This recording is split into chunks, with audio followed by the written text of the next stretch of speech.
Our story begins in July 2021, when Republican lawmakers criticized President Joe Biden for not responding strongly enough to recent attacks against U.S. personnel in Iraq and Syria by Iran-backed militias. There were at least 6 rocket and drone attacks targeting U.S. troops and diplomats. These attacks marked an ongoing pattern of aggression between the U.S. and Iranian-backed militias, with Biden's focus on the coronavirus pandemic and a minimal approach in the region drawing criticism. Fast forward to the end of 2021, the Biden administration launched airstrikes against Iran-linked militias in Iraq and Syria, reportedly killing 5 militia members and 1 child. The administration claimed these strikes were a defensive measure to protect U.S. troops from drone attacks. However, this move was condemned by the Iraqi government as a violation of sovereignty, and the legality of these strikes was questioned, as Congress never authorized war in Syria. As we moved into 2024, the risk of conflagration in the Middle East was the highest it had been in decades.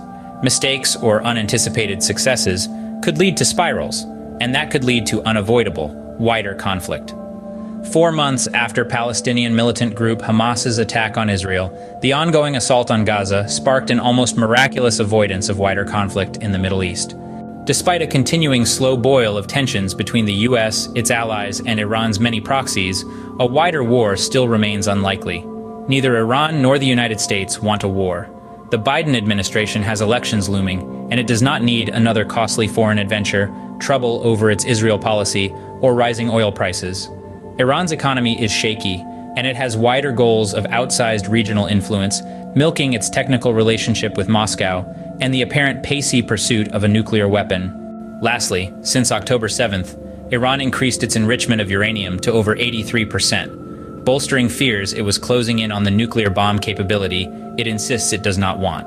In summary, the Middle East has seen a series of events unfold, beginning with criticisms of Biden's response to attacks on U.S. personnel, followed by U.S. airstrikes in Iraq and Syria, and escalating to the current state of high-risk tensions between the U.S. and Iran. Despite these tensions, both parties appear to want to avoid a broader conflict.